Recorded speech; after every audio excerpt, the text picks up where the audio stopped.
Reginald, 1 second. You can go up the third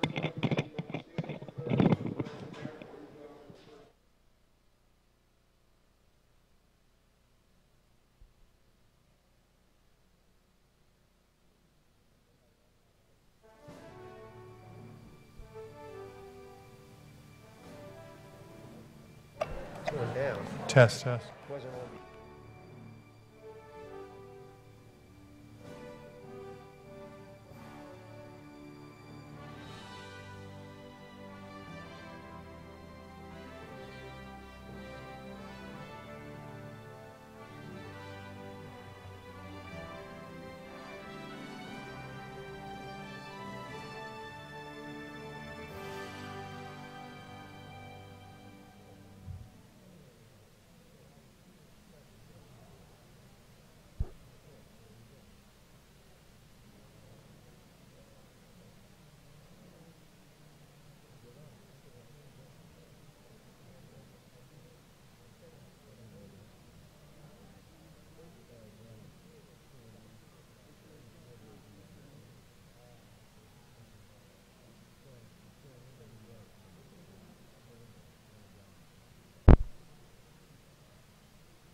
You know, Bishop, I can't think of his last name. Lockett.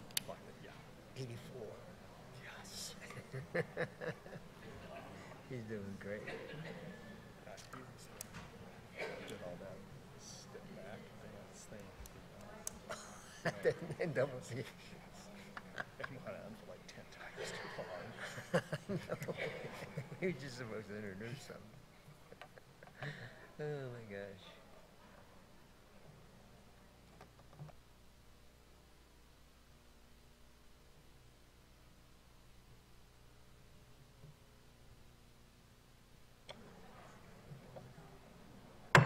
Good evening. I'd like to call this meeting of the Kalamazoo City Commission to order for Monday, February 4th, 2019.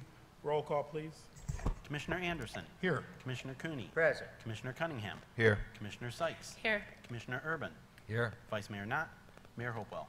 Present. May we have a motion to excuse Vice Mayor Knott? So moved. Support. All in favor? Aye. Aye. Opposed? Motion carried.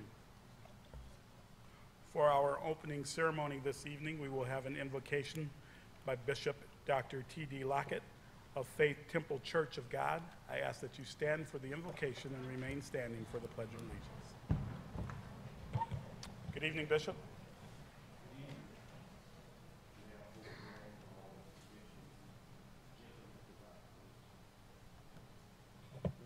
To the Lord Father in heaven, our maker, our treat of all mankind. Jesus, you is the finisher, the author and finisher of our faith. We come this evening to say thank you. How you watched over us all night long last night. As we slept, as we slumbered, our mind went out in dreamland. But early, very early this morning, you touched us. As the old folks used to say, with a fingertip of your love. And our eyes came open to behold this glorious day. All we could say, this is the day that the Lord had made. In this day we will rejoice and be glad in this day. Because in this day there are opportunities, great achievement, blessings, and success for the people of Almighty God. And we just said thank you. You didn't have to do it, but you did it. And we praying your blessing upon all our city officials. Yes, city manager, our mayor. Yes, yes. And all of these that in authority. We just said thank you for them this evening. Yes, God. And we want you to keep your arms around them, and I know you will. Except you keep the city, the watchman watch is in vain. And we thank you, Lord, for our policemen and all of those that's in charge, our safety, people that keep us safe as they can. But except you keep the city, all our watchmen is in vain. And we just pray that you continually bless. And we want to pray for all our local officials, all our city commission, all our elected officials. We pray for them tonight. We pray, God, for our governor and her cabinet, that you would lead and guide her, that she would do what you have sent out for her to do. We even pray for our president of the United States of America and his cabinet.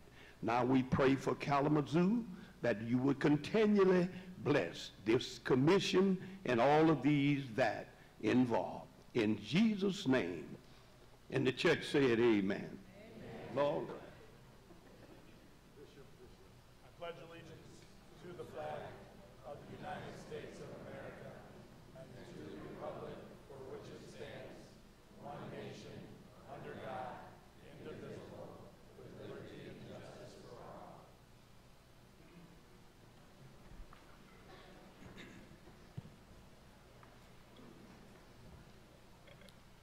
Well, good evening, everyone. We are glad to have you all here. This is one of my favorite nights, as I say. I think I've said that for the last 12 years, being able to recognize young people for doing great work in our community. And we know we have lots of work to do, and we need all of them. So I'm going to head to the podium and start us off tonight with the Social Justice Leadership Awards. And we have some guests that will be helping us present awards this evening.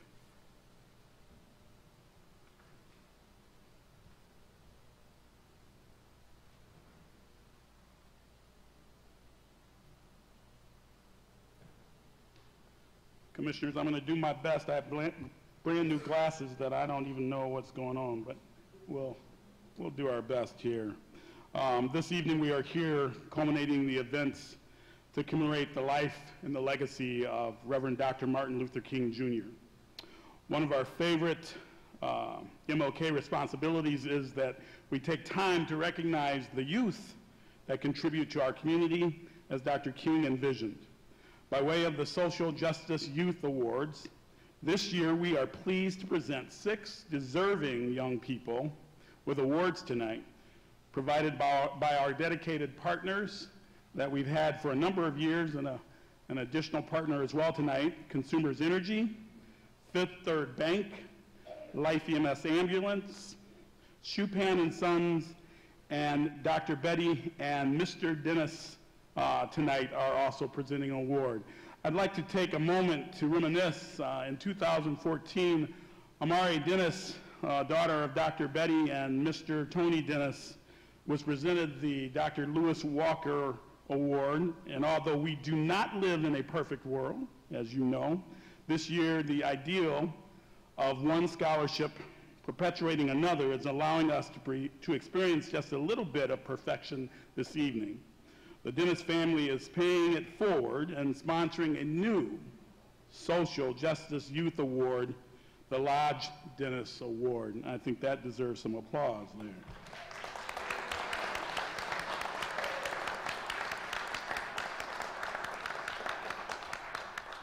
So without further ado, I am pleased to welcome Dr. and Mr. Tony Dennis.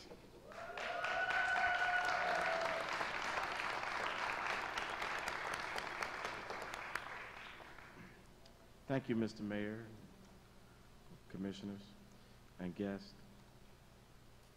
This year's Lodge Dennis Social Justice Youth Award is being presented to Mr. Gregory Cope. One thing is clear about Mr. Gregory. He has a passion for ministry and community. Gregory loves to give back to his community and is often found volunteering at his church or at the T.J. Duckett Career Training Camp, as well as tutoring at the Salvation Army Community Center. Gregory is a part of the Lloyd Norris Peace Jam, where he is able to embrace the diversity of everyone around him and acknowledge the importance of valuing differences. He wants to help others around him to be the best they can be while making sure everyone is treated equally. Nominated by Mr. Christopher Aganaga, principal at Lloyd Norris High School, we are pleased to present the Lodge Dennis Social Justice Youth Award to Gregory Cope.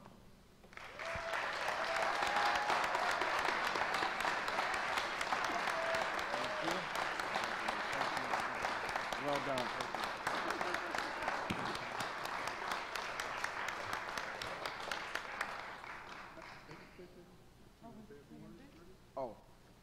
Thank you to Mr. Aganaga for nominating me for this award, and thank you guys for letting me accept this award, so thank you.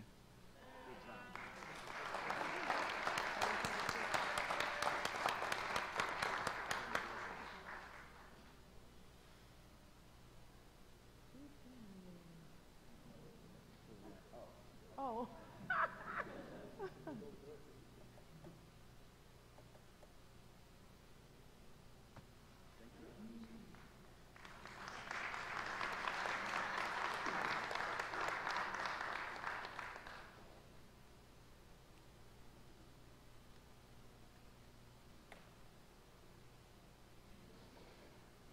Sorry, I'm just trying to coordinate. All right.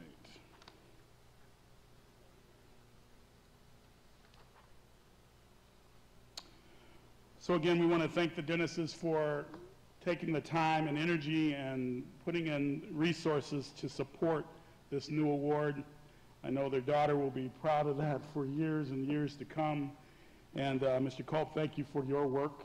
We appreciate you more than we can say. I also want to now please welcome Judy Woolsey. She's the assistant to the CEO of Schupan & Sons, and she is here to present a second award tonight. Ms. Judy.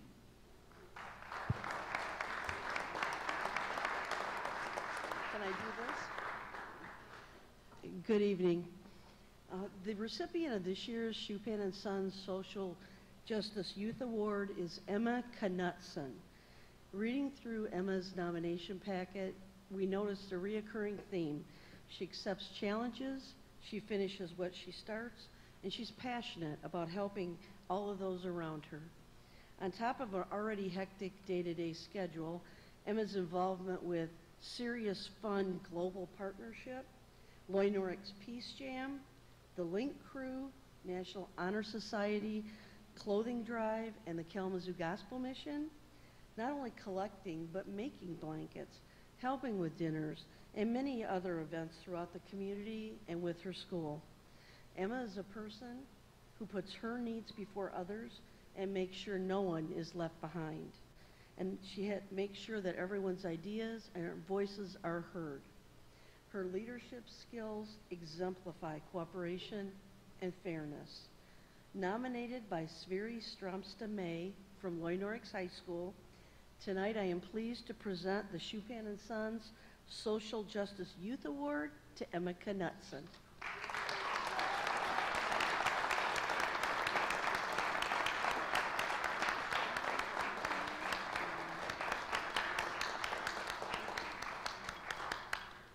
Thank you. I'd like to thank Miss May for nominating me for this award, and the Schupan & Sons, and God, and my wonderful family. So thank you.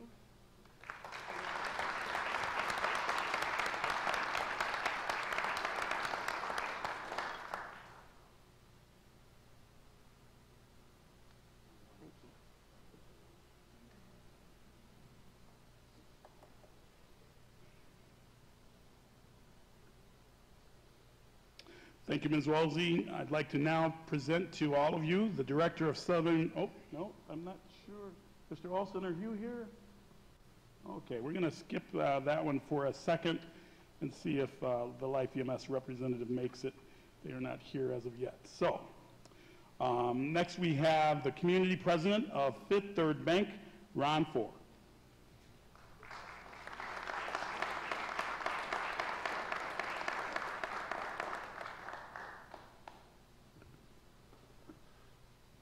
Thank you, Mr. Mayor. Tanner Luther is this year's winner of the Fifth Third Bank Social Justice Youth Award. There are people who enjoy volunteering, and then there's Tanner. As a counselor in training for the Parks and Rec summer programs, Tanner has logged over 1,000 hours of volunteer time in 4 summers spent in Kalamazoo youth ages 5 to 16. Yes, he started volunteering at the age of 13 years old. His can-do spirit inspires his coworkers and camp attendees to go above and beyond. Tanner embraces the diversity of everyone around him and acknowledges the importance of valuing differences.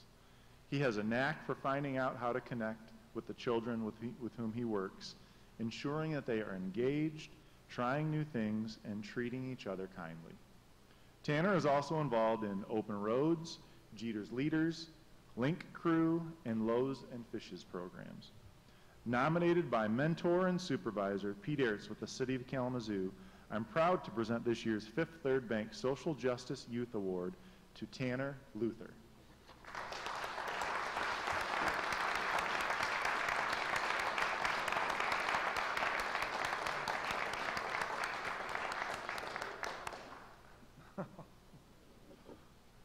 That's what you were looking for.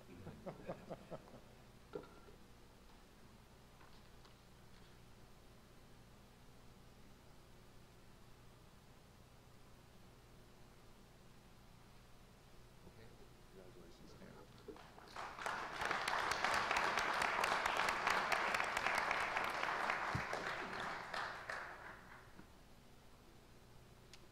Thank you, Ron and Tanner.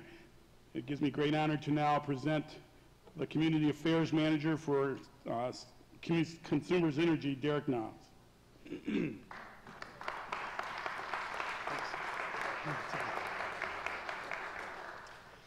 So thank you. I'm proud to announce Dolores Shackelford was chosen as the winner of this year's Consumers Energy Social Justice Youth Award. Dolores is committed to bettering the community, addressing important societal issues, and believes in being involved by volunteering. While being a part of Kalamazoo Central High School chapter of Family, Career, and Community Leaders of America, Dolores had the opportunity to focus on a variety of youth concerns: childhood hunger, family relationships, substance abuse, peer pressure, environment, nutrition and fitness, teen violence, and financial fitness. Dolores is involved with Loaves and Fishes in the Kalamazoo Parks and Recreation Department as a reliable volunteer who helps with many community events. Through her volunteerism, she's learned how to not be judgmental, how to not overgeneralize, because everyone is a unique individual. A recent graduate of Kalamazoo Central High School, we're always encouraged by young leaders stepping up and getting involved in building the future of our community. We're thankful Dolores is staying in town, taking her leadership skills and appreciation for diversity to K College and continuing to give back to the community. Nominated by teacher and student leadership advisor Lisa Bolding from Kalamazoo Central High School, I'm proud to have Dolores Shackelford represent Consumers Energy as this year's Social Justice Youth Award winner.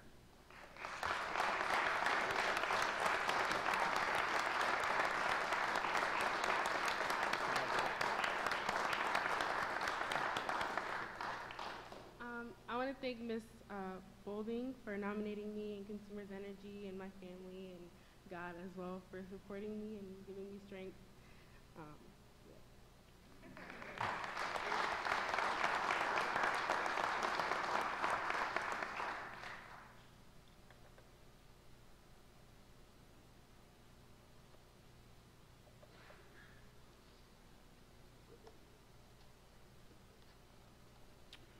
Well, I'm going to represent the award from Life EMS Ambulance, as you can imagine, in the work that they do, which I used to do that work. Sometimes it calls you into service when you least expect it. I'm proud to announce this year's recipient of the Life EMS Ambulance Social Justice Youth Award is Trinity Scott. Yeah, you can do that. Trinity is a leader and a positive example for all those she comes in contact with, regardless of age. She doesn't just volunteer at events. She is involved and makes a point to have meaningful contact with those around her, incorporating her musical talents, maybe we'll get to hear some of that tonight, as an alto saxophonist, is that right? And worldly experiences to connect with her audience. Trinity fills her time by getting involved with programs such as ASCEND and extension of the Alpha Kappa Alpha sorority, annual All Saints Night, there's some alphas in the room, I guess, All Saints Night, annual food pantry, Thanksgiving baskets, Human X Impact, and Discover Summit. Kalamazoo Rescue Treasures, Volunteer Women's Ministry, WMU Model United Nations Conference, European Tour with the Blue Lake International Fine Arts Band Camp, and multiple other community events and social justice programs, which I am not sure how she would fit that in. Nominated by Sadie Miles, Trinity's mentor from Galilee Baptist Church, I am pleased to present this year's Life EMS Social Justice Youth Award to Trinity Scott.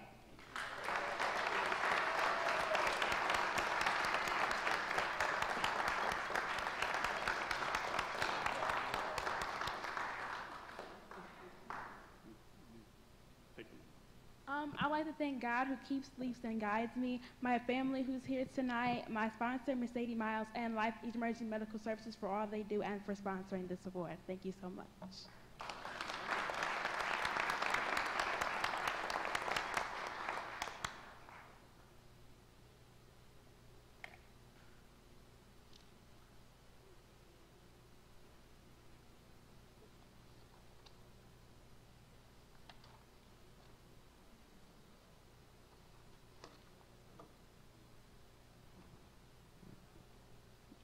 Okay.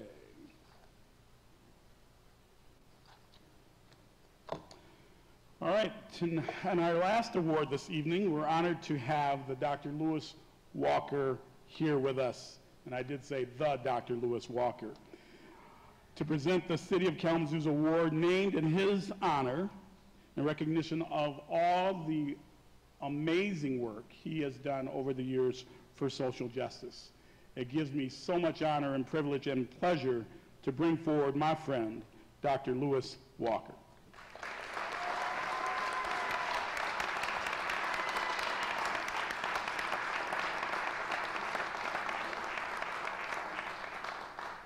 Can you move that up a little bit? Thank you. Mr. Mayor, first I would like to recognize a person who came to my rescue tonight. I jumped from the shower into the, I got clothes on, but jumped from the shower into the car, and I was down the street on South here when I realized I didn't have my eyeglasses. So would you please read mine? No. I'd like to recognize Patricia. Thank you.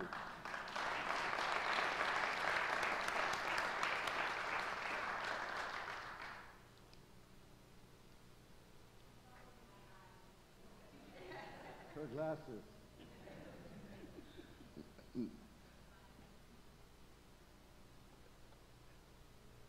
Mr. Mayor, members of this august body, let me first say that I'm always honored and look forward to coming to this chamber to recognize and greet these marvelous young people who have distinguished themselves in the classroom and in the community. We are blessed. Kalamazoo is blessed to have them.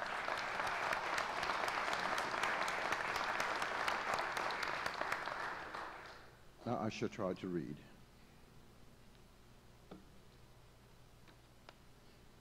Kelowna Jones is an excellent leader, not only in her role as class president at Kalamazoo Central, but also serving as vice president of the Idolets, a division of the Kappa Alpha sorority. She is an example of an inspirational role model for the youth in our community, volunteering at the YWCA, Loaves and Fishes, ministers with community, and the Kalamazoo Gospel Mission. Personal note for me, I wish this young woman all the success in the world because she intends to start her own nonprofit organization which would cater to young ladies in the 9th and 10th grades who wish to learn how to best represent themselves on social media.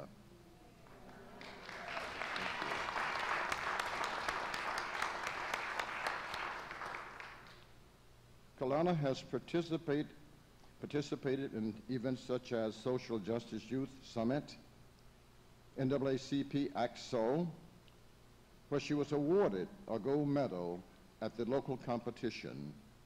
Kelowna was featured as one of the speakers at the national competition, and she was invited to attend the 2018 NAACP Freedom Fund banquet, where she spoke on the definition of a black woman.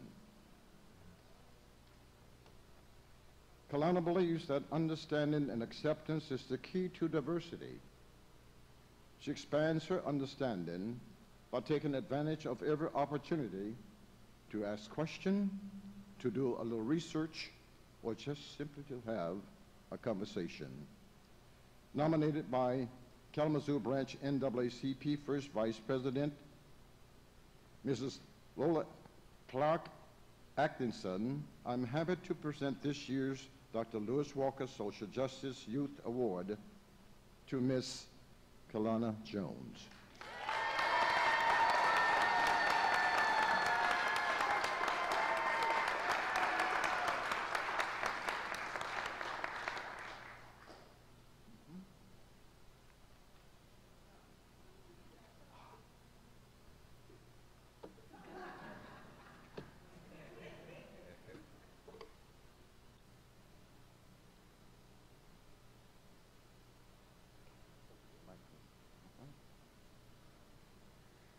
I'd just like to thank God, Dr. Lewis Walker, as well as my family, and the amazing Ms. Lola Atkinson for nominating me for this award. It is truly a blessing and an honor. Thank you so much.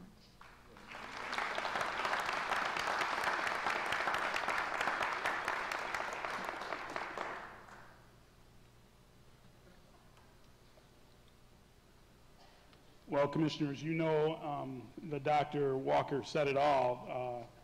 These are some amazing young people, and they certainly are an example of all those that are in our community that are doing great work, but amazing examples. Young people that care and give of themselves and their hearts and the resources of time, compassion, and passion.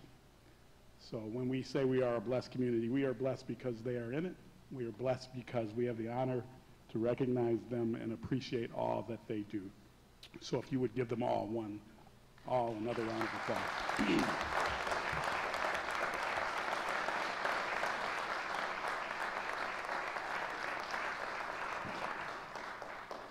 So I know most of you are not here to deal with the budget and everything else.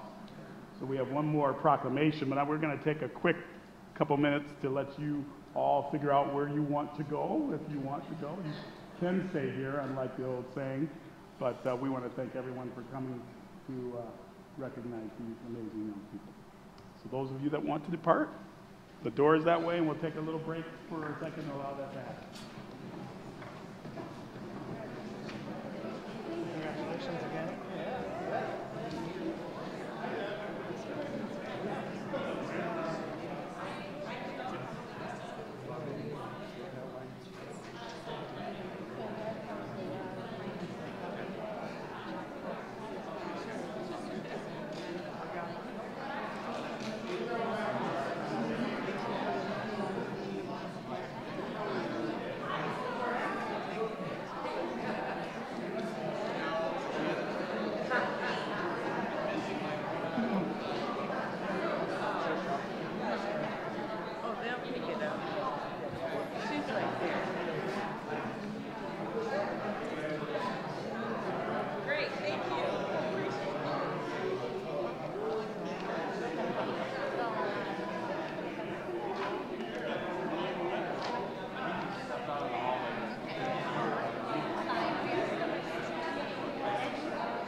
Oh. She doesn't have these forms. Thank you.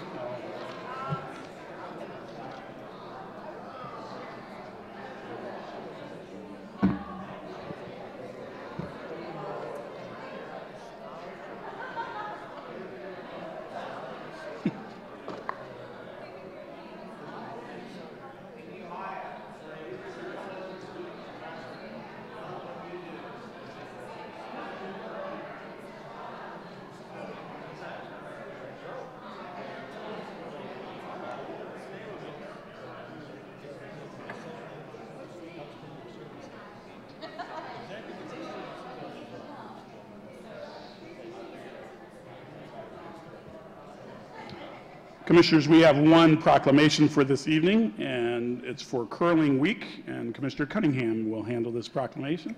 Thank you, Mayor. It is with my honor if I can introduce Mr. Greg Ayers or Mr. Garnett Ekstrand. I didn't mess that up too bad. You can come on up.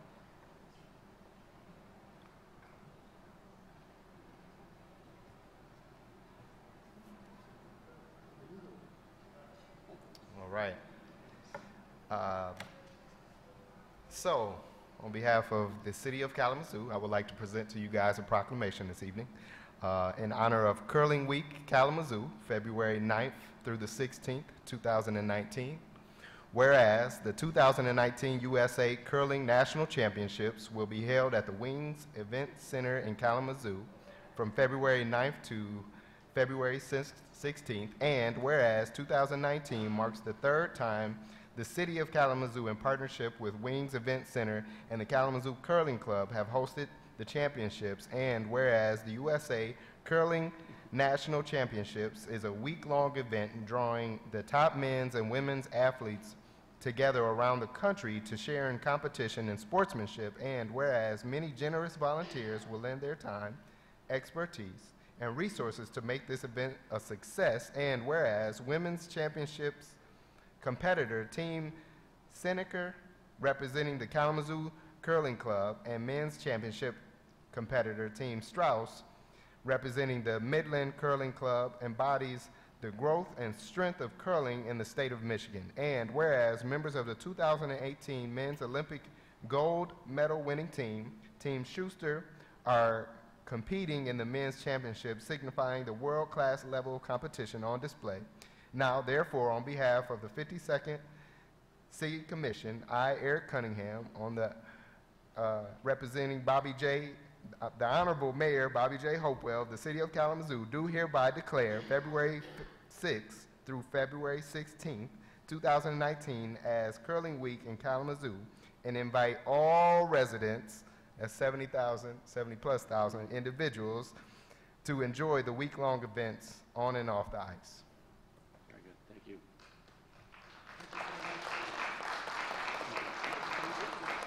you. Thank you, Mr. Mayor and Commissioners. As you mentioned, this is the third time we've hosted the national championships. In 2010, when Wing Stadium bid on the event, we had 31 members. We were sure they were crazy.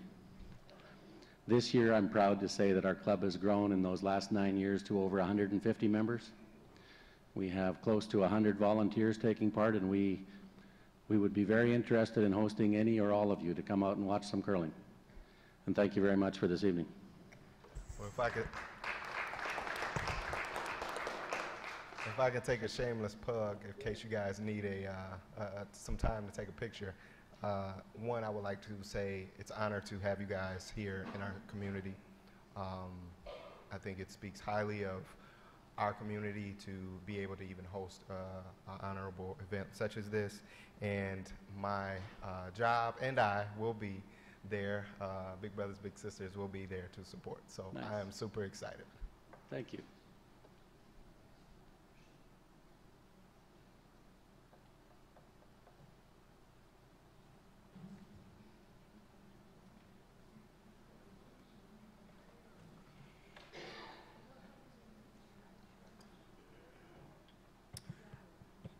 realizing that's going to be my last social justice awards, and the last time I'll have opportunity to recognize the curling folks, but it was great to do that this evening.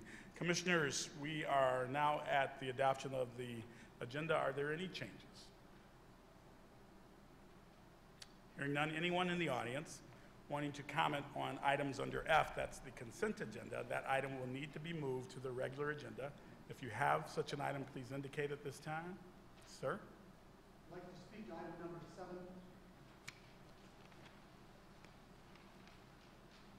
All right, number 7, being moved to the regular agenda. Any others? Communications Manager Chamberlain. None tonight, sir. Thank you. Consent agenda, please. First item on the consent agenda is approval of a 3-year professional services agreement and subsequent purchase order with Jones and Henry Engineers for construction consulting services for the Kalamazoo Water Reclamation Plant's Contract 74 project in the amount of $825,000.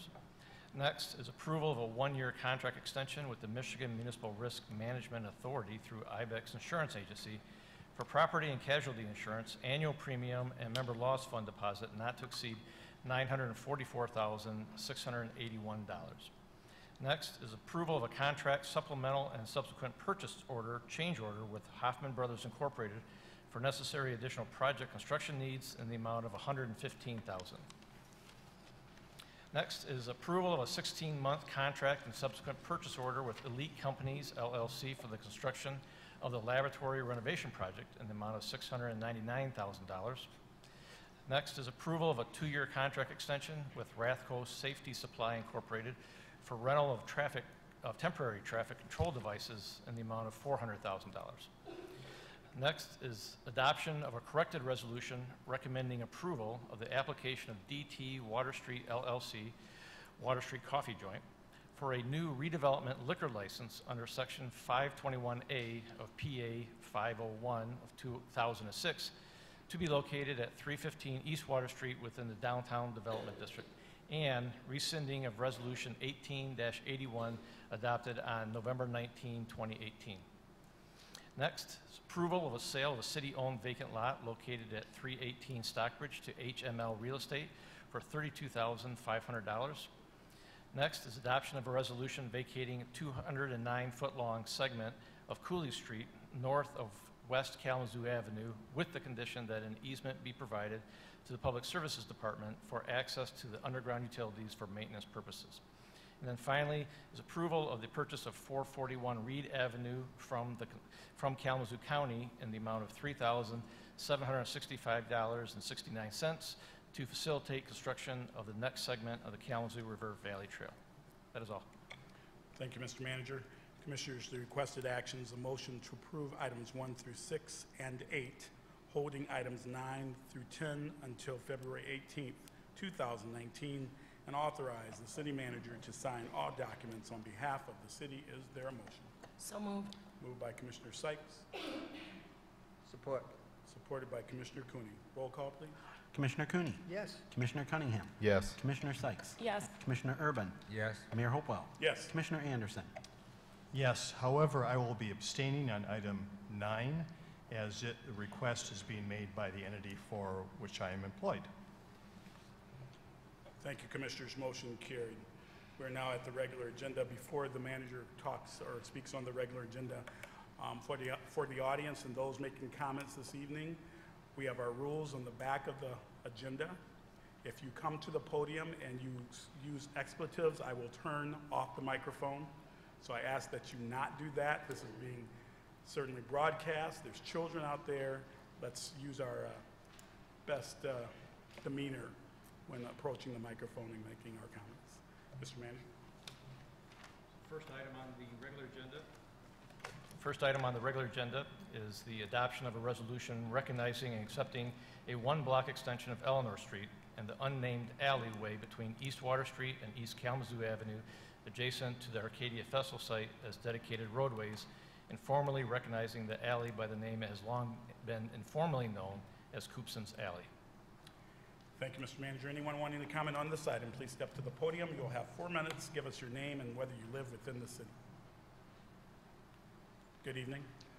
Good evening. My name is Mark Cry, and I have the honor of representing the Arcadia Condominium Association. And we happen to live in the old Coops and Paint store. So the alley is right outside our door. I first would like to thank you for making it an alley. We have just gotten through the process of purchasing parking spaces. And as we were preparing for that, almost a year and a half ago, we started to think about the safety of the street itself. We recognized that with our building on one side and other residents just across the creek from us and the festival site on the other side, that street is used often, particularly by children. Thinking about the play area in the festival site, thinking about the museum, and often people, children specifically, walking from the museum to the festival site. I would like to use a phrase that's often been used here tonight, and I'd like to thank God that nobody's been injured walking through there, but there is a concern. We had a task force that was working on that and has spoken with many of the city officials. As a part of our concern, we circulated a letter that was on November 1st sent to Mr. Baker, who was the roads commissioner, and then ultimately to Eric Arnmundson and Christina Anderson, and we've had a conversation about how to best improve the safety of that street. I was told when I talked with Eric that your wisdom in making it an alley means that it is no longer needed to be a 25-mile-an-hour speed limit. We are hoping and encouraging you to reduce that. I was also told that it can be made into a one-way street, and that sounds like another good idea. I know that these are steps that will be taken down the road some, and I would like to strongly encourage you, after you pass this resolution, which I support, that you commission the Safety Commission and the Road Commission to look at that street and make those kinds of improvements. And I heartily ask that you include residents, representatives from the two buildings that are on the site as well.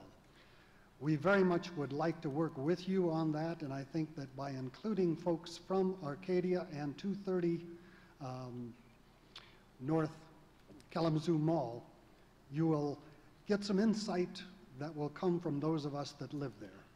We very much encourage that, and I trust that you will vote for this resolution, but also that we can continue to work together down the road.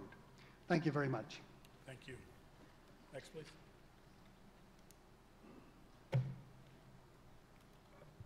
Good evening. Hi, my name is Linda Lesniak. I also live in that building. I just wanted to point out one other thing. The beautiful new bike path also cuts across that street.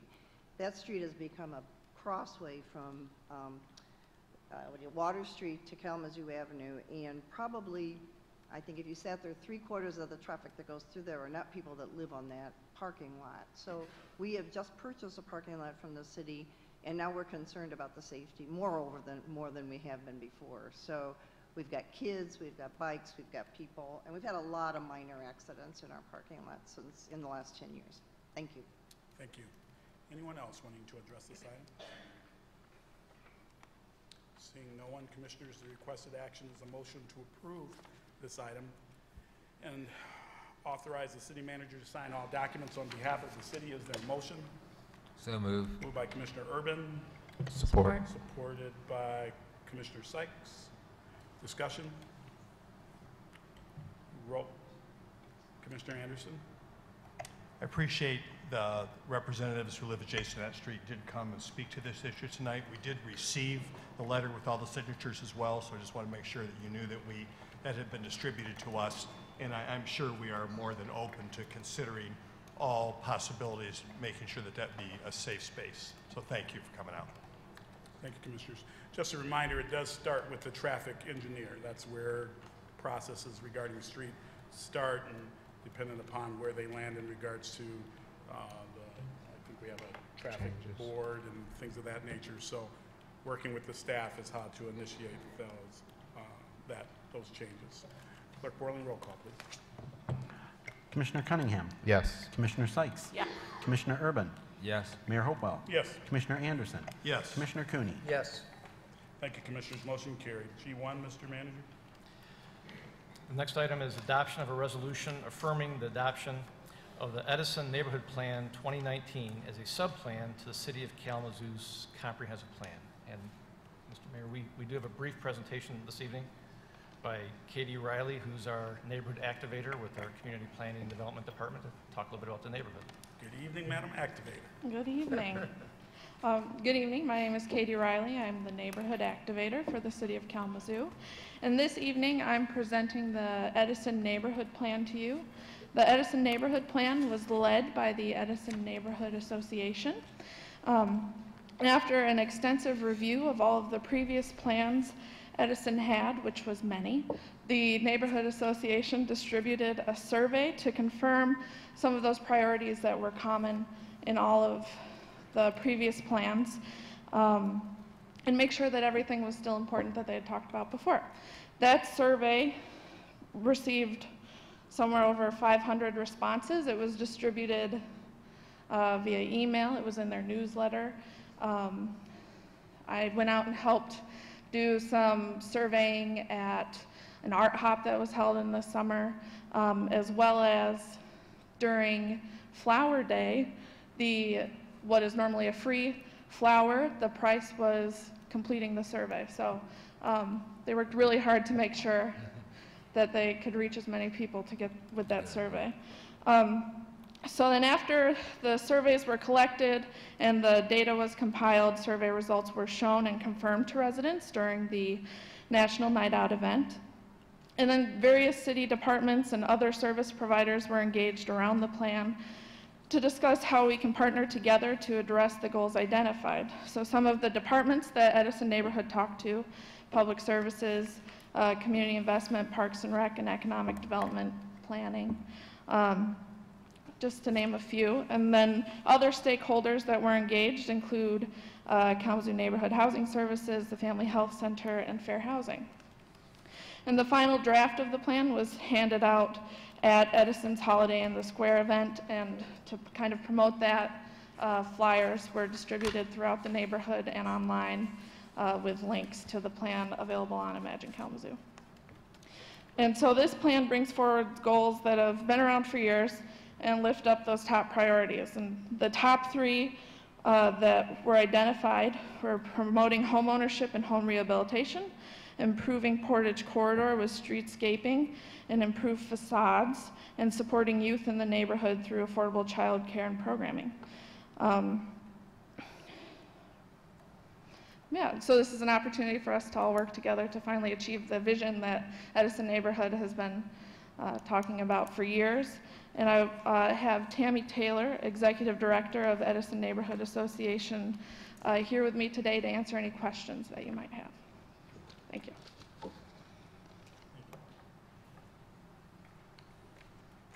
Madam Director. Any questions for our activator or Ms. Taylor? Okay. Thank you. Anyone in the audience wanting to comment on this item, please step forward. You'll have 4 minutes. Give us your name and whether you live within the city. If you'll sign in after or before, whichever works for you. Good evening. Good evening. My name is Richard Stewart. I reside at 828 Portage Street in the Southtown neighborhood. I'm just here as a neighborhood coordinator for the Southtown neighborhood to reissue our request to Commissioner Cooney and Cunningham to assist our neighborhood with formal designation by the city as the 23rd Neighborhood Association. There are 22. Staff of the city seems to have developed a set of obstacles for us that they did not have for any of the other 22 associations. So we've just continued to operate and grow without that designation. But we do exist. Commissioner Cooney, I think you were witness to about 15 of us, if I believe, recently getting together to oppose an issue that was trying to bypass us. and we appreciate you being there. But just to give you an idea of how our neighborhood plan is developing, that was not included in Edison or our other neighboring Vine, is of our 79 active members of our association, flooding, sewage backups from the neglected infrastructure, removal of the existing known lead water lines, and protecting our existing green space are our top 4 items. None of those are even addressed in our neighborhood's plans. And obviously, our plan for our section of Portage Street is very different from other plans. You may not be familiar with the term historically underutilized business zones. It's a federal designation. It's a diversity certification that allows businesses within their zoning map certain set-asides. It's a great business tool that's not being used, that is, our neighborhood is part of that approved map. We have one hub zone business there already. We're hoping to have more. But again, that's not addressed in our neighboring association's plans. So we would ask that when you approve this tonight, you take into account that it encroaches on others, and we have somewhat of a hostile situation. City staff, other neighborhoods tend to use techniques like heckler's veto when we show up and try and have our voices heard. Commissioner Cooney, you saw how hard we worked to get everyone together, worst month of the year, to fight one issue. Well, we got together and we fought the 35-foot height rule too. So these things keep happening, and you keep seeing the same faces, and our group keeps getting bigger. So we'd just like to work with you. We need your help to settle staff down.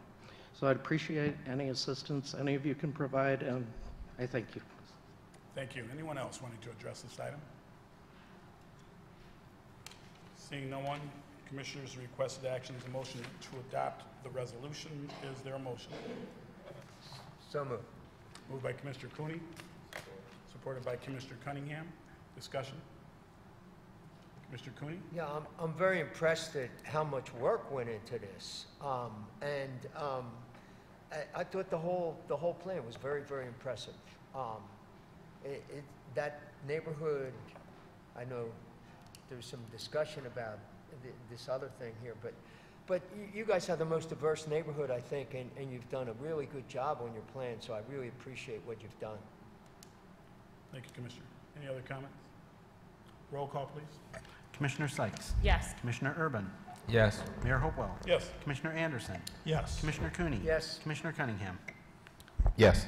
Thank you, Commissioners. Motion carried. G2, Mr. Manager. The next 2 items are to be handled separately, but they're the continuation of the budget discussion and the final adoption of the rates related to the water and sewer rates for 2019. So the item is adoption of an ordinance to amend certain sections of Chapter 38 of the Kalamazoo Code to change the rates charged for water service. The proposed ordinance would increase water system revenues effective February 14, 2019. Mr. Manager, why don't you read the second one as well, Sure. since it's the same topic. And related to that, the next and final item on the regular agenda is adoption of an ordinance to amend certain sections of Chapter 28 of the Kalamazoo City Code to change the rates charged for wastewater service. The proposed ordinance would increase wastewater service system revenues effective February 14, 2019. Thank you, Mr. Manager. Anyone wanting to comment on G2, please step to the podium. You'll have 4 minutes. Give us your name and whether you live within the city. Seeing no one, Commissioners, the requested action is a motion to adopt the ordinance. Is there a motion? Support. By Commissioner Cooney, supported by Commissioner Anderson. Discussion? Commissioner Anderson?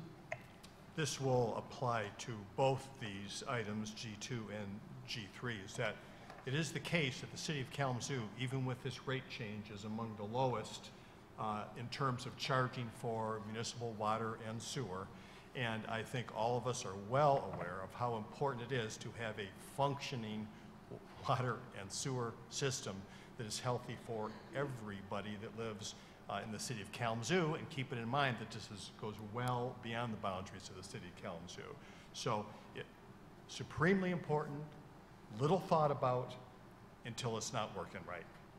So it is so important, and part of this rate increase is to help us really address some infrastructure issues that we have not been able to address over the course of time, including the fact that we are in the process of replacing a lot of lead service lines while we're doing this. We're watching main breaks that have happened here over the last multiple times over the last couple of months. Those kinds of issues are things we need to address now while we can. So I wholly support of this plan. Thank you. Any other comments? Commissioner Cooney? So just echoing what Commissioner Anderson said, I was very impressed that Public Works Director, Mr. Baker, how he has thought this thing through and showed how over the years we really have to put some more money into this to upgrade and to take care of the aging equipment we have. So we have to do this. There's no question about it. We can't mess around with our water or our sanitation system. Thank you, Commissioner. Other comments? Roll call, please. Commissioner Urban. Mayor Hopewell. Yes. Commissioner Anderson. Yes. Commissioner Cooney. Yes. Commissioner Cunningham. Yes. Commissioner Sykes. Yes. Thank you, Commissioners. Motion carried. Anyone wanting to speak on G3? G3, please step to the podium. You'll have 4 minutes. Give us your name and whether you live within the city. Seeing no one, Commissioners, the requested action is a motion to adopt the ordinance. Is there a motion? Moved by Commissioner Urban. Support. Supported by Commissioner Sykes. Discussion? Roll call, please. Mayor Hopewell. Yes. Commissioner Anderson. Yes. Commissioner Cooney. Yes. Commissioner Cunningham. Yes. Commissioner Sykes. Yes. Commissioner Urban. Yes. Thank you, Commissioners. Motion carried. H1, Mr. Manager, you have a report this evening? Mr. Mayor, just very briefly, last week obviously was a pretty tough week for, well, pretty much everybody in Michigan. I do want to take the time to acknowledge the city crews that worked around the clock, 24/7, public safety, public services, as well as other people in the offices, just to keep the city running and to try to keep the roads and the utilities safe.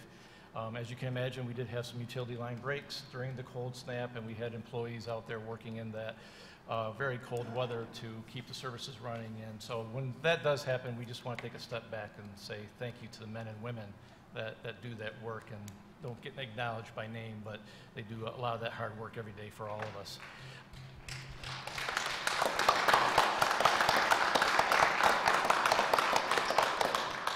Thanks. And then obviously, I do also want to say thank you to, I do want to say thank you to the folks around the dais, as well as the community that helped with some warming centers last week.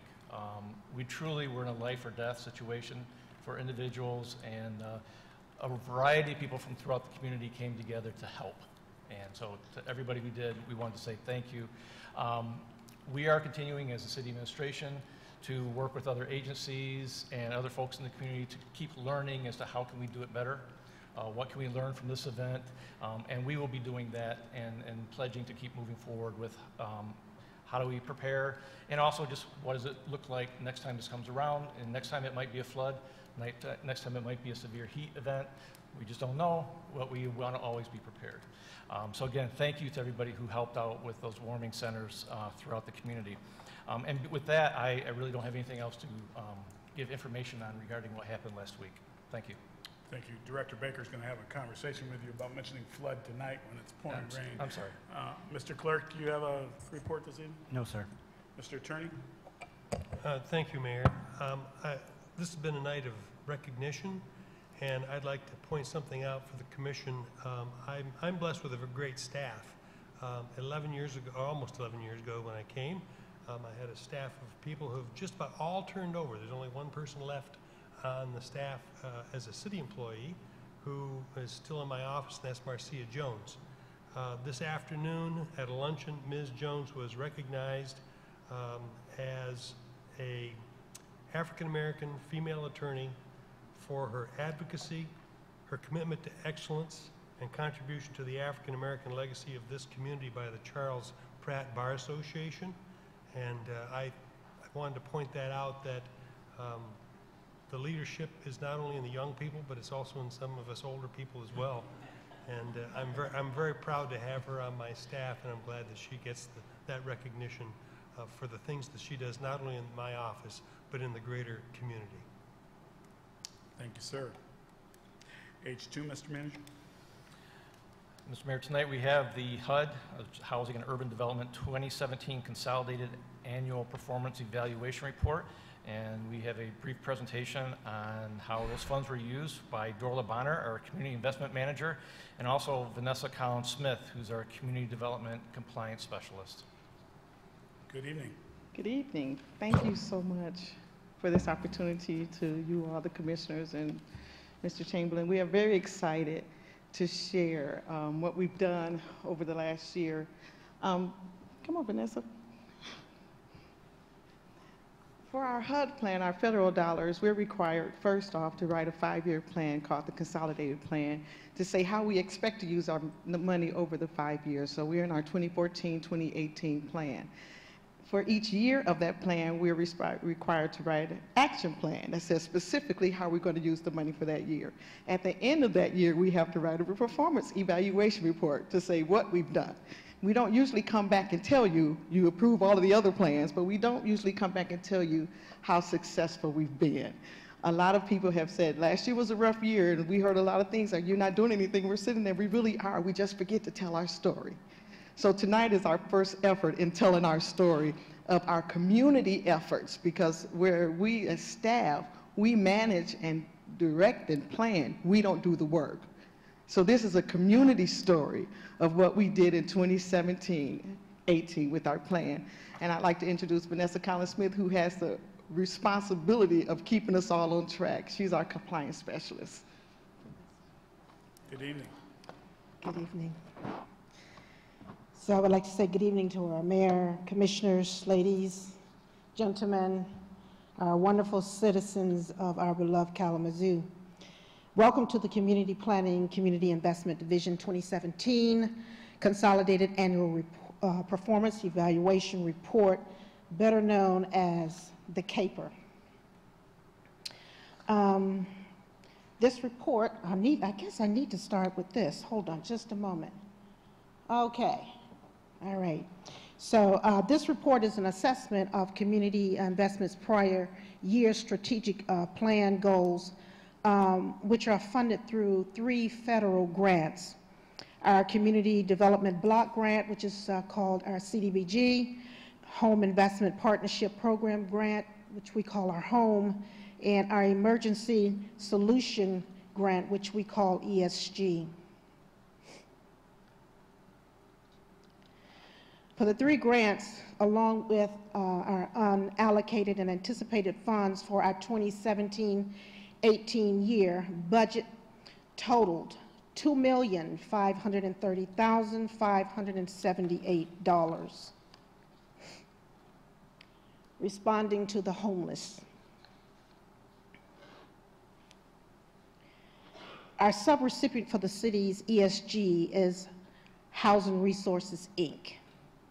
For the 2017, HRI provided services to 55 families in need of rental assistance and rapid rehousing, 298 families in need of homeless prevention services or an overnight shelter. Our homeowner repairs actually address our critical minor repairs throughout our communities. In partnership with Senior Services, Kalamazoo Neighborhood Housing Services, and Community Homeworks, the city assisted 115 families in addressing critical minor repairs. These minor repairs included roof repairs, ramps for those with disabilities, electrical and plumbing repairs. It also included HVAC, water heater repairs or replacements, ductwork, and home siding.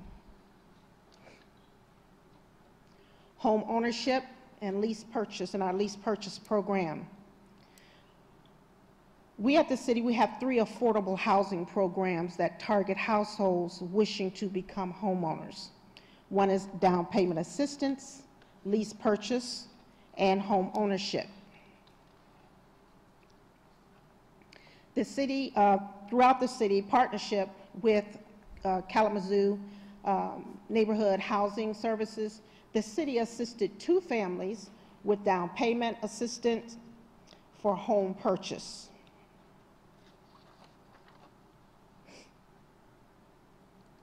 For our lease purchase for 2017-18 year, Fair Housing of Southwest Michigan and KNHS made it possible for 4 families to enter the last phase of home ownership.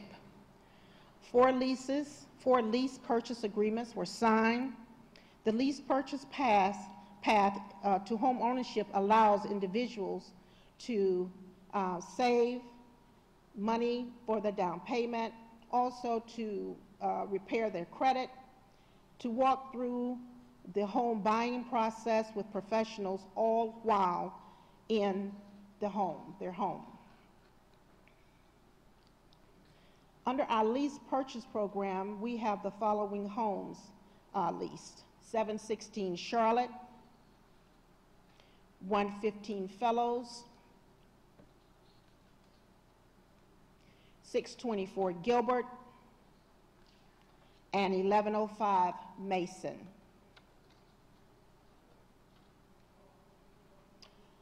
Under our home ownership program, we had 2 home buyer agreements signed. Families who are actually a part of this program, they actually go through what is called home education. And this home educational program actually allows them to qualify for home mortgages, helps them to understand credit and improve their credit score, avoid potential mistakes in home buying pitfalls, and also to learn the purchase process prior to. For our home ownership, we have 522 Gilbert and 622 Bosker. Other programs include health and safety, demolition of 3 blighted properties which posed a serious threat to the health and welfare of our community, community policing, and youth development. Our demographics. For 2017, we serviced 388 residents, 61% Black, 25% white, and 14% other.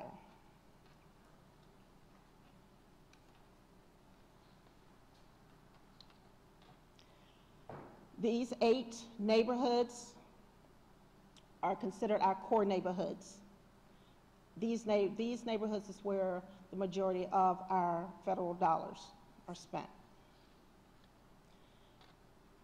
On leveraging additional funding, our subrecipients are expected to leverage other public and private investments, which will serve as a catalyst for future development. For leveraging, we had $66,000 that was leveraged by our subrecipients for 2017. Due to the late release of our program year 2017 funds from HUD, activities that are not included in this presentation will actually be presented in our 2018 CAPER. And lastly, I want to say that we have some of our partners with us because we do not do the work. We just can't. So I want to acknowledge our partners that are here: Fair Housing, Bob Ells, Rebecca Fennell from Community Homeworks. Who else is here? Our CDAC chair is here, who helps us make all these decisions. And we wanted to acknowledge that when I say this is a community effort, this is a community effort. There is no way we can do it by ourselves. And so this concludes our presentation, but I want you to know that we do a lot of stuff in our department. We have Shared Prosperity Kalamazoo, we have economic development. Going forward, you will hear a presentation from community investment later on in the year of all of the things that we're doing and how we are, through your help, making a serious impact that is transformational for our community. Thank you for your time. Vanessa. I'm sorry. Commissioners, you have questions? Commissioner Anderson. I really appreciate your presentation. I think it's very, very important to tell this story, and it is really helpful for understanding, I think. Great pictures, too, by the way. I do have a question, though. You listed the emergency solution grant resources that were in our previous year. I understand the city is not now receiving it. HUD did not award emergency solution grant funding to the city of Kalamazoo. I just want to make sure that that's an accurate understanding, that that did not happen, and as far as you know, is that going to continue, that we will not be a recipient of ESG funds? So this would have been the second year that we did not receive funds. Last year, there was, in 2017, for this year, there was some emergency fund that they found that they included us in, ESG extra, that we did not apply for, but we were awarded. But unfortunately, when I asked our HUD reps, why weren't we included again, from the last census, I think it was the American Community Census, the off-year one, we were like a percentage point below eligibility because it's based on your census numbers, and we were just under it. But fortunately, the state of Michigan got that money from Michigan State Housing Development Authority, and they gave it to Kalamazoo. So what we didn't get as a city in our allocation, the city got through our continuum of care allocation. Thank you. You're welcome. Thank you. Other questions? Thank you both for the report. We appreciate it. We are now at citizens' comments on anything this evening. Please step to the podium. You'll have 4 minutes. Give us your name and whether you live within our city.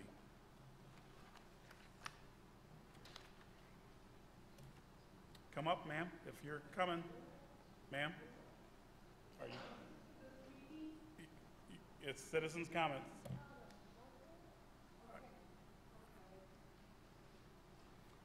Good evening. Good evening. I am Jody Dozeman. I live in Kalamazoo, and I'm homeless. Thank God for my mother, my son. They've been paying for a motel for me. I have this. I'm having troubles with my credit cards, other payments. Not that. I mean, I'm missing money. I'm making payments, and I'm seeing money gone. I'm seeing where I'm being ripped off in businesses. I see businesses that I try to help out that I can keep the handicap going, make them money maybe, or at least benefit the shop instead of the takeaway. And I'm getting shuffled around everywhere. Ever since I wrote my project, it's been really hard to cope with society. A lot of people have been on my case for no good reasons. And you know what? It's become more. There's 12 of us. And I'm wondering the truth of the matter, how it's going to be put together. I think it's the responsibility of the president to find out from the other nations what's going on. I also believe that it's real. I believe that there's an opportunity for a real spaceship to be built. I believe in the goodness. I believe in the perfections. It's a matter of who are the others in the other country? I know some. I know what I comprehend. I don't know it all. And I'm just waiting for the right pathways, the right information. In the meantime, I'm dealing with these ladies that wrongly kicked me out of Stadium Drive apartments. They should have taken out the lady pushing people in the first place, because I've had one incident, and that was from her attacking me, and they only showed the spot where I responded. They didn't show her attacking me prior, nor did John report her pushing me and grabbing stuff, and then my TV being in their apartment, of the consideration of what's going on. I'm broke. I have no money. I'm kind of going day by day. I'm hoping something will happen soon. what is that, to speed up the process due to other processes? I'm not sure. I would have to go to the legal library and ask some questions. I've had a hard time with attorneys. I've been turned away. I've been not helped in ways that I wonder, could have I have been? And, you know, I feel my daughter in jeopardy. I haven't seen her in a year and a half since I wrote the project. Things were going on. She told me she wouldn't be able to come around me. I think there's more to it, like child trafficking. And there's just a lot going on. I'm not exactly sure what to present to you guys. I know I'm looking forward to the beautiful things. Being there's 12 of us that I can gladly point out or discuss. I'm not sure how to go about taking care of the rest of it, but I'd like to be fair. I'd wish that my country would help me like I would help them. I've tried, but if I'm going to be pushed to the dirt and bankruptcy or whatever, that where you can't take care of business, I'm going to have to go someplace else. It's not that I haven't tried. I'm presenting myself now, and I'm not sure exactly what to do, but I'm bringing up the awareness, and I'm hoping to have fun in the future with it. Hopefully I can tell you more. Thank you. Your time has expired. Next, please. Good evening. My name is Carl Wiseman. I was a homeless individual living in Kalamazoo, currently staying in Portage.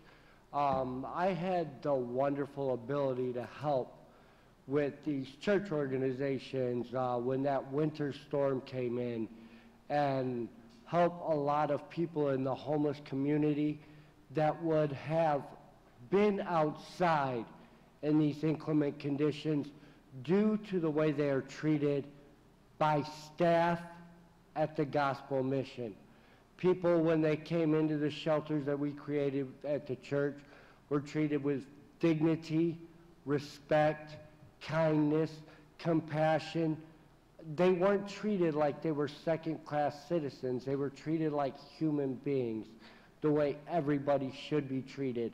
And I do believe that the gospel mission has taken its toll on the homeless community, and it's time that a different type of secular structure is created for the homeless here in Kalamazoo. I've seen things with my own two eyes there at the gospel mission: abuse from staff, abuse from security, people being thrown out into the street due to maybe they had one too many beers. Nobody got pushed away this winter and made to sleep out on the streets. It didn't matter how much alcohol they had consumed. They came in, they were welcomed with open arms. Didn't matter what time they came in. They were also giving food when they got in and taken care of and treated like a human being. Those are the kind of people, and we wouldn't have been able to do that without the love of the community around here. The city gave a little bit of money to help out, but it barely made a dent. It was the kind, caring, compassionate citizens of this great city that did something and became a community, because we realized that the biggest part of community, too many people forget the last part, it's unity. It was everybody coming together, united, to help everyone that were, lost, lonely, and just needed somebody to care about them and give them a little bit of compassion. I myself would still be homeless on those streets if it wasn't for somebody kind and compassionate, giving me a chance and taking me into their home and helping me rebuild myself. The stereotype of the homeless community, it's not drug addicts, it's not alcoholics, it's people like me and you. Your parents could be homeless, your kids, your mother, your children. People try to say that drug addiction is the leading cause of homelessness. That's bull. Sorry. It's actually the other way around. Homelessness is the leading cause of drug addiction. Bottom line, because you feel you've lost everything. Nobody's looking out for you anymore. You don't feel like anybody cares. So you look to medicate yourself in any way you can with narcotics, alcohol, pills, just because everyday life has got you down. That's where we really need to do something about here in Kalamazoo. Again, I've said it many times, Kalamazoo has been a city of firsts. Let's do something about this, because every achievement begins with the willingness to try. Thank you. Next, please. Good evening.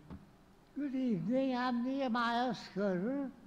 I live at 345 North Burdick in room number 303. It's not just a room, it's a living room plus a restroom area.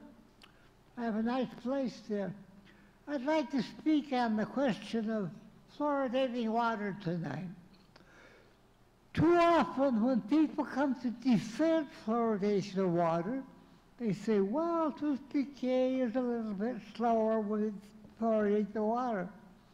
The thing is, fluoride is a very powerful ion. What other side effects does it have besides strengthening teeth? I'd like to see us appoint a commission to take it to Underwriters Laboratory, the U symbol of checking out all the aspects, not just the teeth. Could we examine this problem, get it solved, and no longer have to worry about whether or not we're losing our lifespan due to fluoridation? Now that could be the case if it makes the teeth a little stronger, but on the average shortened lifespan by 2 or 3 years, we probably don't want it.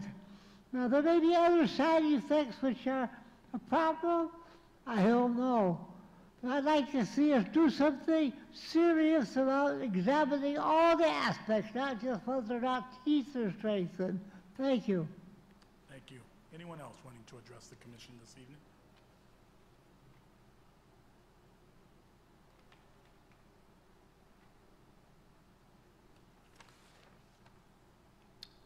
Good evening.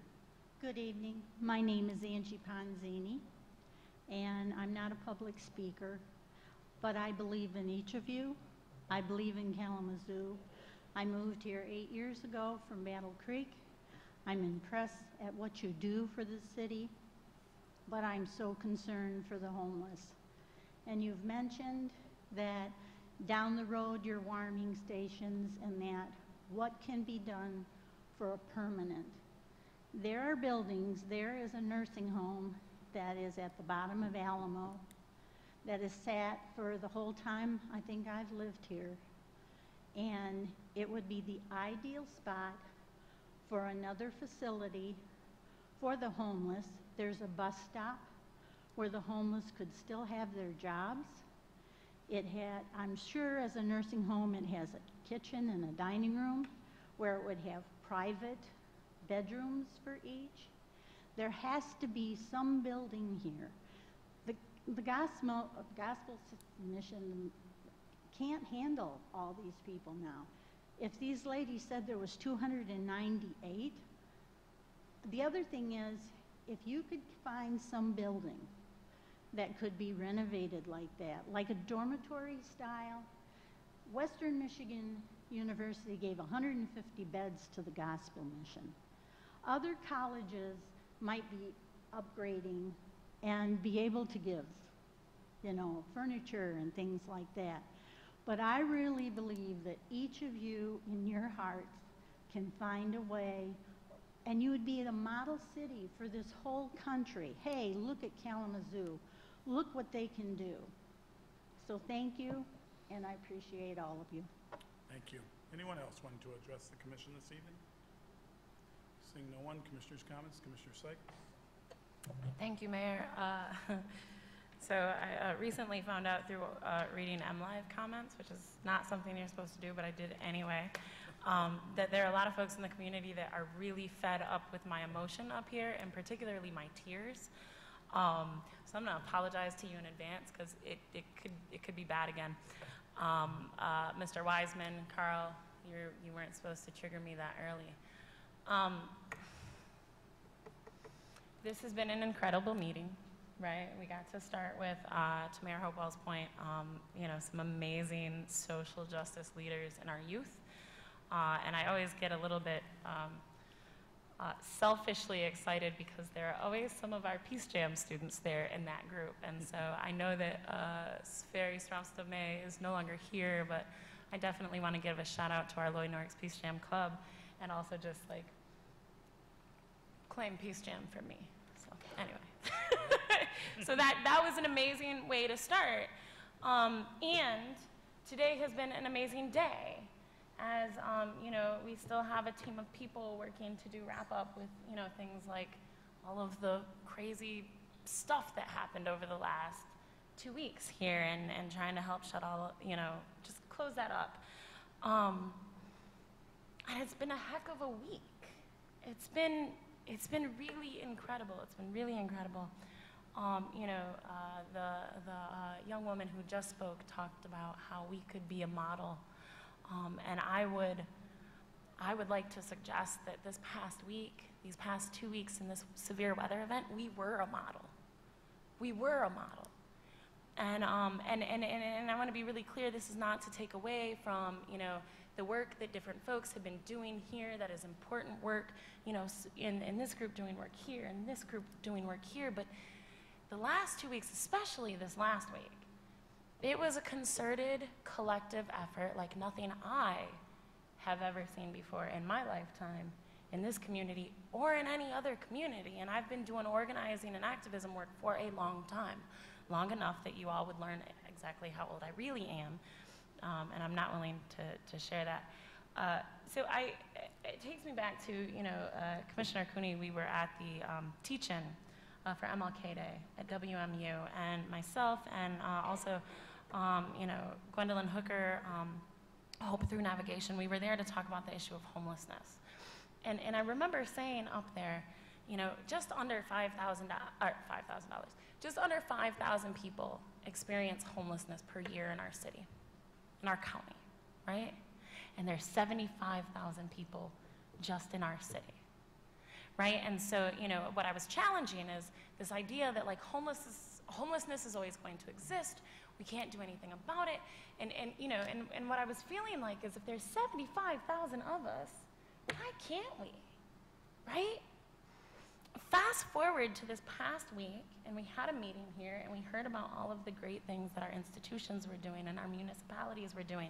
And then we heard from folks in our audience who were volunteers, boots on the ground, saying, okay, but we're doing this, and we're tired, and we need help.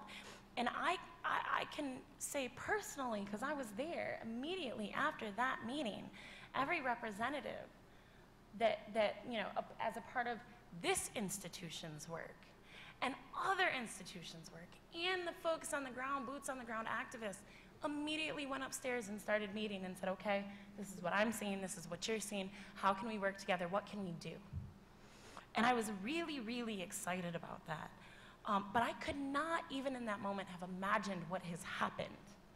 And so it's really important to me, and I will try not to talk too long, but I can't go through tonight without sharing with all of you every, at least organization, institution, all of the folks who were at the table, because I think it's really important for our community to understand what happened here, right? There's like little comments here, and this happened, and this happened, but if you look at it collectively, so first and foremost, I want to thank First Baptist Church over here, our oldest building in the community.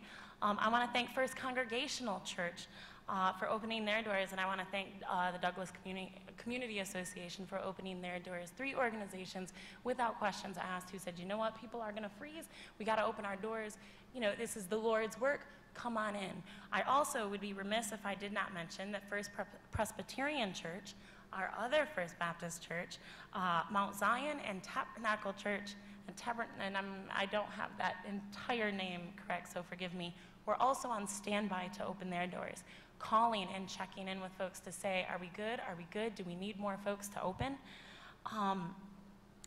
You know, KDPS working around the clock to make sure that everybody was in off the street, but also working with homeless folks and activists to say, did we find everybody? KCMH, Kalamazoo Community for Mental Health, and their outreach team out in the field, finding people, getting them into shelter. The city of Kalamazoo, the county of Kalamazoo, Kalamazoo Township, Portage City, all of these municipalities at the table saying, what do we do where?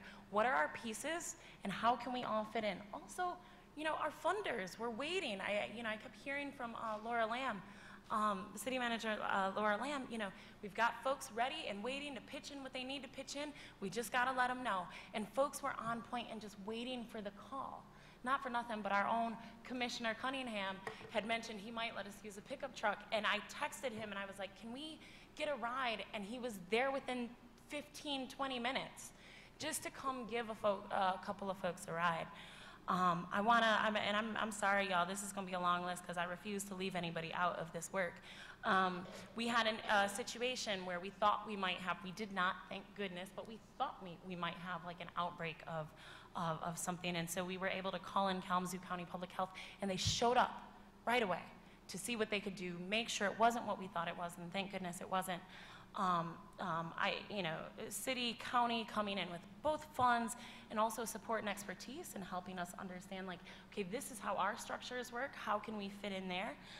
We had Hope Through Navigation out in support and doing work around the clock. Bronson Park Freedom Encampment, not for nothing, your homeless activists were out there doing the work, finding folks, getting them into care, helping to run the shelters, helping to serve food. Kosecha, our immigrant community, there to raise funds and money. We had the Kalamazoo Nonprofit Advocacy Coalition, the folks who do work there and First Baptist Church, just stopping in to say, what can we do to help? Life EMS, when we called, we're like, yes, we are more than willing to have ambulances parked nearby just in case you have a serious situation that you can't respond to. And we had street medics at each of our locations.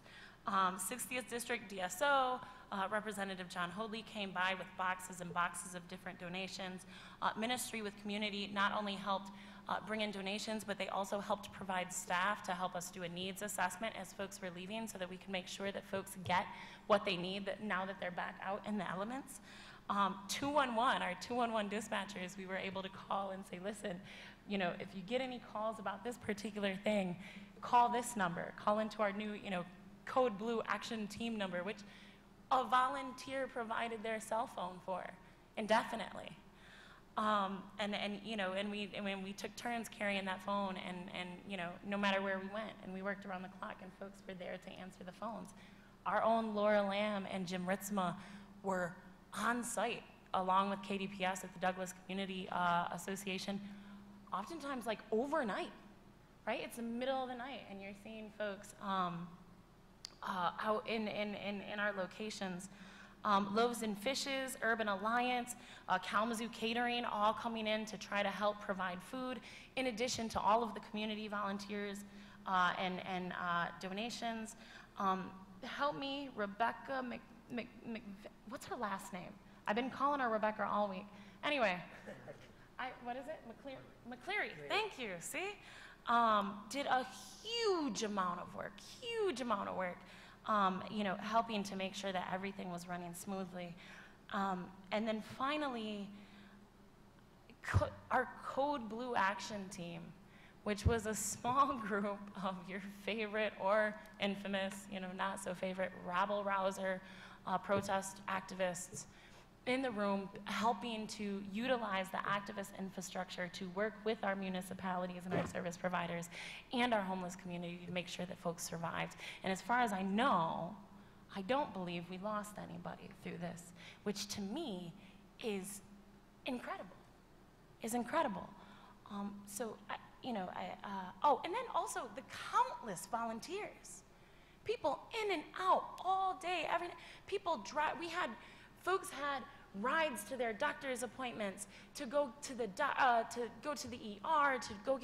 go to work, to get home, all of that We had volunteers in and out 24 hours a day, not 7 days a week, because it wasn't quite 7 days, but you know what I mean. Around the clock, coming in, giving rides, fixing food, serving meals, playing cards, watching movies, playing dominoes, playing board. I mean, I cannot overstate the magic of what happened this past week.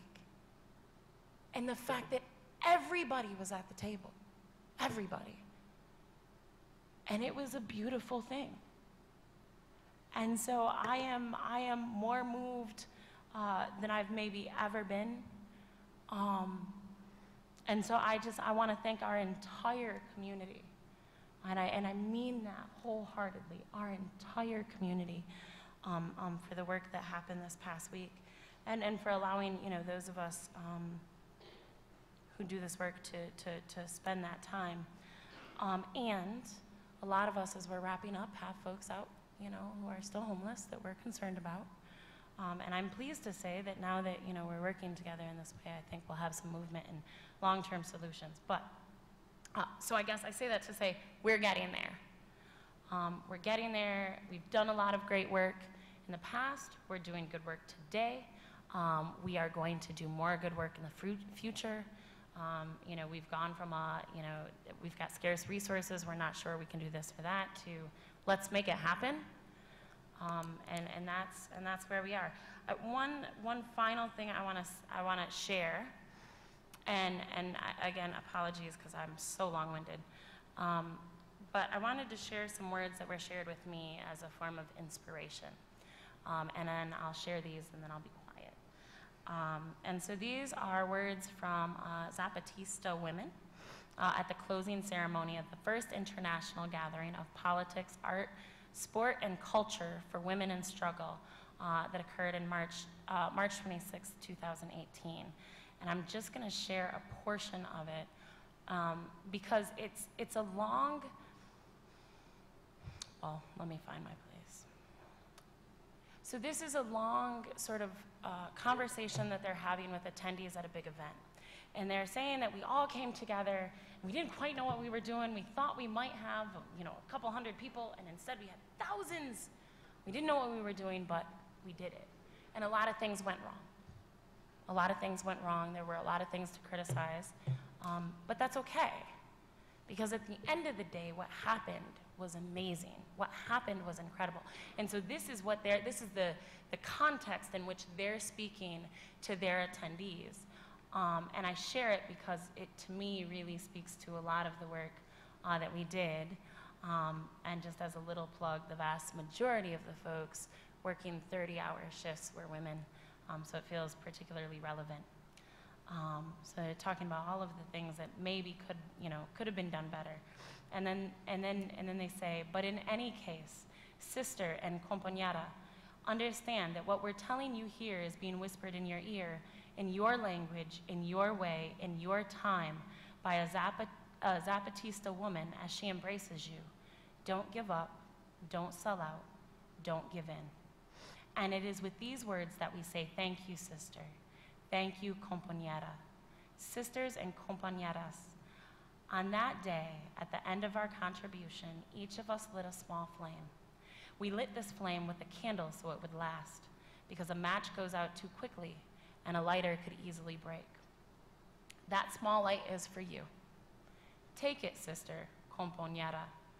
When you feel alone, when you are afraid, when you feel that the struggle is very hard, when life itself is very hard, light it anew in your heart, in your thoughts, in your gut.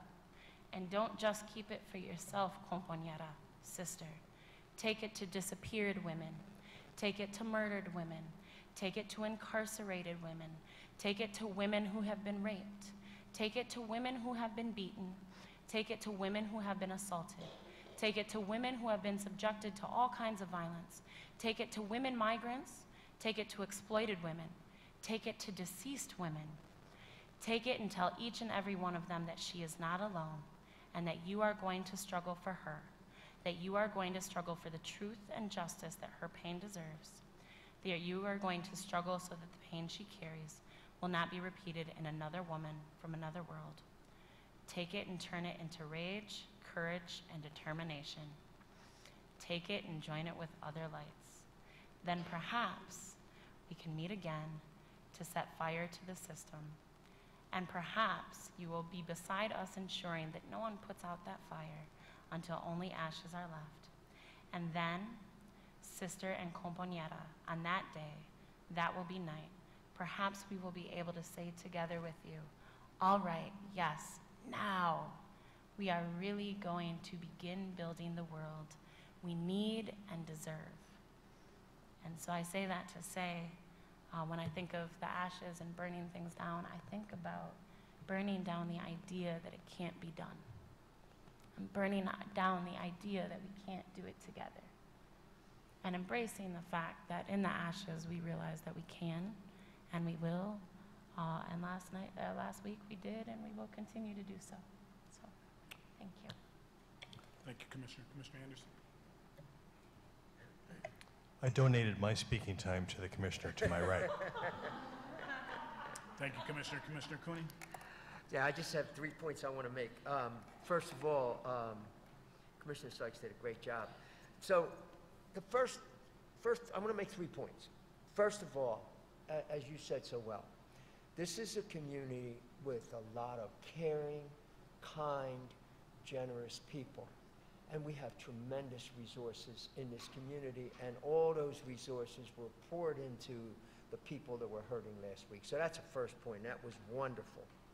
The second thing is that what really struck me last week, that we have a lot of people that are hurting in this community, and they became visible last week. But there's a lot of other people that are still hurting that didn't become visible. The kids that are homeless in Kalamazoo Public Schools, maybe they're not on the street, but they're living in places where they shouldn't be living, or they're living in places where there's no heat, or they're living in places where it was meant for one family and there's 2 or 3 living in there. So we got a lot of hurting people in this community. And that leads me to my third point. This is going to happen again, right? We need a plan. We need a plan that focuses on 3 things. What is the short-term plan for emergencies? What is the long-term plan for people that have been on the street and need to get the support to get off the street? As Carl said so eloquently, I thought, how do we help those folks get off the street? And third, and most important, prevention. How do we help so that people don't end up homeless? How do we do something about intergenerational poverty? So I think we should be really proud of what happened this week, but I think we should also say that's a challenge to us. And now it's time for us to step up to that challenge. Thank you, Commissioner. Commissioner Urban. Thank you, Mayor Hopewell. Particularly was glad to hear all of what's been said so far, especially what Commissioner Cooney's third point was, which is we need a plan. Typically, when we're people who are in the advocacy field are hectoring people to do things. And now we've been hectored really good. But I still don't see a date when we're going to have a plan in front of us. Now, I want to move to the next step, is that I talked about this last time. We have a lot of experience that we've gained from what just went on in this last week. You carefully kept the record of all the people to thank. Along with that record, I hope you have the record of what each group did and what their suggestions are for what they do next time. I want to see that written out, and I want to see that endorsed and added to by the other jurisdictions in the county, particularly the county commission. And I'm very grateful for what Portage and Kalamazoo Township have done. We don't hear so much about some of the other townships. Not to dwell on that, the county, you could say the county is speaking for all of them, but I really want I feel I want to make something more definite come out of this. We're past the point of having business, once again, and we're now at commissioner's time here. So I can't introduce a motion at this point, but I sure hope I don't forget next time to have something in front of you during the business part of the meeting that says when are we're going to have a date that we're going to aim for to have a report and with recommendations on what we do next winter, at least for the emergency part of it. We still have the long-term thing that is going to take, it's hard to pick a date just for that. But while we're still feeling warm and our memories are still fresh, please let's get this down on paper and have it part of a plan that we can put into effect immediately when the weather gets bad later on this year and in the next winter as well. Thank you, Commissioner. Commissioner Cunningham. Thank you, Mayor. A special thank you to the City of Kalamazoo, the surrounding municipalities, and all of those who assisted with, a circumstance that, I don't think that any of us can really, truly be prepared for until you experience it. And to see the heart of our community, it just filled me up entirely. And I second your emotion, Commissioner Sykes, that, for me, I'm a big Christmas fan, so it was Christmas all over again. Just people coming to assist and help. Although I did get a text message at a random time asking me to turn my heat down, and I will honestly say I didn't get to that 65-degree ask. But I said that to say, it's unique that even as a state, we came together to support a circumstance or a situation. And you never know, tomorrow's not always given to us. And so for us to not lose a life, I am appreciative of. And I think I call it a blessing that there was no major injury also. So that's my tidbit in regards to the weather circumstance last week. I do know that we do have an emergency plan, so we do have some of those contingencies in place. But I agree with my colleagues where we have to figure out what the vision is and create a mission, and then stick to that and move forward as a body, not just as a governmental agency as us, but as a body, as a community. So it has to be all inclusive. And then I just wanted to highlight, I appreciate Dorla and the presentation that you guys brought forth today. You're right, we have to continuously tell our story. I think oftentimes we get too wrapped up in the work and we don't take the time back to reflect. And I know that's one of the issues that I often typically have, is I don't enjoy the moment. And so thank you for telling your story. And I just wanted to highlight a couple things in there that stand out for me, because CDAC is the governing body for some of those dollars. And that time spent that they take to go through each application, grant application, and decide what's the best way forward.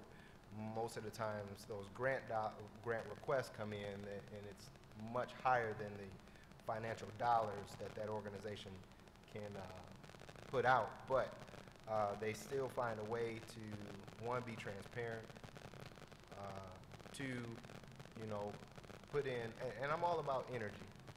And you have a governing body of citizens who take the time out of their lives to put energy and resources and expertise and experience into reviewing a grant process and deciding essentially what are we going to invest in regards to our consolidated plan, and what does that look like, and how to move forward. And one of the things that was mentioned is it was approximately $2 million+ that those 3 grants received collectively, and I know a certain good portion of that is earmarked for the city off top, but one thing that's unique about our community is the fact that we have a governing body made up of citizens. And that isn't said, there aren't too many communities in the entire United States that gives that opportunity to its citizens. So first I want to acknowledge that, and then two, I think the other thing that is highlighted, those dollars go down quite often, consistently, year after year after year after year, and they were still able to leverage $66,000 from other, gifts or whatever have you, and I think that says a lot about the organizations who actually put in for the grants and put in for the dollars and applied for the dollars. So thank you for all of the work that you do. We often have little resources and ask to do a lot more, but I think it speaks highly to our city staff, and I apologize, Mayor, for giving a signal of clap during a time that we aren't supposed to clap. But I think it was, if there's ever a time to take the time to give out a physical recognition, it would be for our city staff. Like I said, oftentimes we don't tell our story, and for them to be in the circumstance, it was cold beyond, like my truck, it took about 40 minutes just to warm up. And so I can only imagine, if you're city staff and you have to get out in this weather, you have to play around the snow. If you weren't out in that weather, that snow hit you, the moment it touched your hand, it was freezing. It was like ice was just on your hand. It was unique. It was a circumstance that we have not seen for at least 100 years. At least that's what the news report says. And I know in my short time of living in Kalamazoo, I have never experienced that type of wind chill. So to our city staff, I thank you. To our community, I thank you. And to every individual who was involved, I really appreciate the time and the effort that you took to be a part of an emergency time. Thank you, Commissioners. To Commissioner Cunningham's point, appreciate us recognizing staff, but this is the time to do that here during your time. That would be helpful if you want to recognize what you did, which others did. That was awesome. If we can keep it there, that would be great. Number two, I want to recognize Mike Westbrook. Mike Westbrook was the transportation director for Portage Public Schools, who was shoveling snow during this weather and lost his life through a heart attack. Just a reminder to folks that this shoveling snow, when you hear authorities talk about it, when you hear paramedics talk about it, it is strenuous work, especially if you've ever seen Commissioner Anderson's sidewalks, which are the best in the neighborhood. So my advice is always, anytime you can push snow, push the snow. If you don't have to do that, Lifton, please avoid it, but just some thoughts going out to Mr. Westbrook's family. He was the transportation director for Portage Public Schools. There's a number of things happening always behind the scenes at the city, even in light of the emergencies that occurred this past couple of days related to the weather. The county's at the table talking with city staff along with Portage and others, really trying to dive into this differently and move differently. We do have emergency operations plans, so that it's not as if there aren't plans out there. Activation of those and how that all works, that's always the how. And we practice emergency response and emergency activations, and you always learn from them as you do a real incident. I also want to recognize Jerry Vanderoost, who's in the audience, the supervisor from Charleston Township is my understanding. Welcome, Mr. Supervisor. And with that, we are adjourned.